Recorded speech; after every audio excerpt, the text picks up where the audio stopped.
بسم اللہ الرحمن الرحیم۔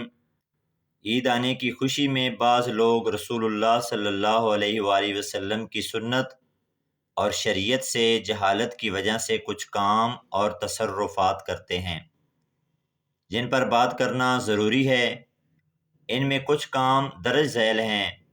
نمبر 1، بعض لوگ عید کی رات شب بیداری کرنا اور عبادت میں گزارنا سنت سمجھتے ہیں، جبکہ علماء نے ایسا کوئی عمل حضور اکرم صلی اللہ علیہ وآلہ وسلم سے ثابت شدہ نہیں بتایا، بلکہ اس کے متعلق ایک کمزور روایت پیش کی جاتی ہے کہ جس نے عید کی رات شب بیداری کی تو دل مردہ ہونے والے دن اس کا دل مردہ نہیں ہوگا۔ یہ حدیث صحیح نہیں، یہ 2 طریق سے مروی ہے۔ ان میں سے ایک طریق تو موضوع اور دوسرا بہت ضعیف ہے، لہٰذا عید کی رات کو باقی راتوں میں قیام کے لیے مخصوص کرنا شرط نہیں، لیکن اگر کسی شخص کی ہر رات ہی قیام کی عادت ہو تو اس کے لیے عید کی رات بھی قیام کرنے میں کوئی حرج نہیں۔ نمبر 2، عید الفطر اور عید الاضحیٰ کے دن قبرستان کی زیارت کرنا۔ عید کا دن خوشی اور فیملی کے ساتھ حشاش بشاش طریقے سے منانا ہوتا ہے۔ بسا اوقات خوشی میں مصروف ہو کر آخرت سے انسان غفلت پر آ جاتا ہے اور زیارت قبور سے آخرت یاد آتی ہے۔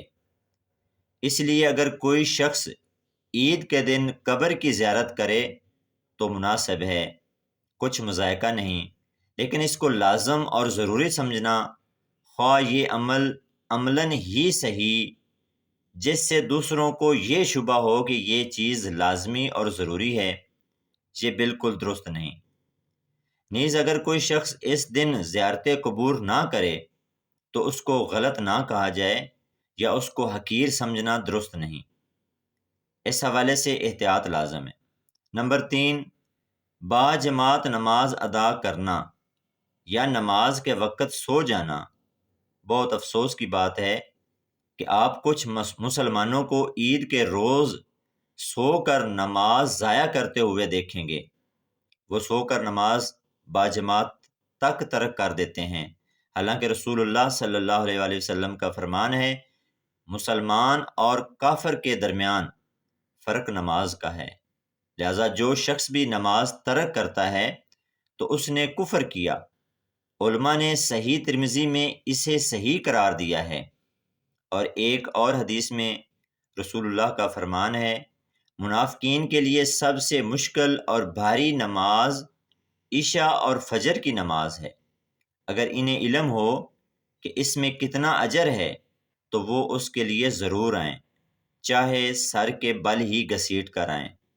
میں نے ارادہ کیا ہے کہ نماز کا حکم دوں اور نماز کے لیے اقامت کہی جائے، اور پھر میں ایک شخص کو نماز پڑھنے کا حکم دوں اور پھر خود کچھ ایسے آدمیوں کو جن کے ساتھ ایندھن ہو اور اپنے ساتھ ان لوگوں کی طرف جاؤں جو نماز میں حاضر نہیں ہوئے اور ان کے گھروں سمیت ان کو جلا کر راکھ کر دوں۔ نمبر 4، عیدگاہ اور سڑکوں میں عورتوں اور مردوں کا گھل مل جانا اور مردوں کے ساتھ دھکم پیل کرنا، ایسا کرنے میں بہت بڑا فتنہ اور بہت زیادہ خطرہ ہے۔ عورتوں اور مردوں کو اس سے بچنے کا کہنا واجب ہے، اور اس سے بچنے اور منع کرنے کے لیے ہر ممکن کوشش اور اقدامات کرنا بھی ضروری ہے۔ اسی طرح مردوں اور نوجوانوں کو عیدگاہ سے عورتوں کے جانے کے بعد نکلنا چاہیے۔ عورتوں کے نکلنے سے پہلے مرد اور نوجوان نہ نکلیں۔ نمبر 5، عورتوں پر عید کی نماز واجب نہیں ہے، اس لیے وہ گھر میں ہی رہ کر 2 رکعت نماز نفل شکرانے کے طور پر پڑھ سکتی ہیں۔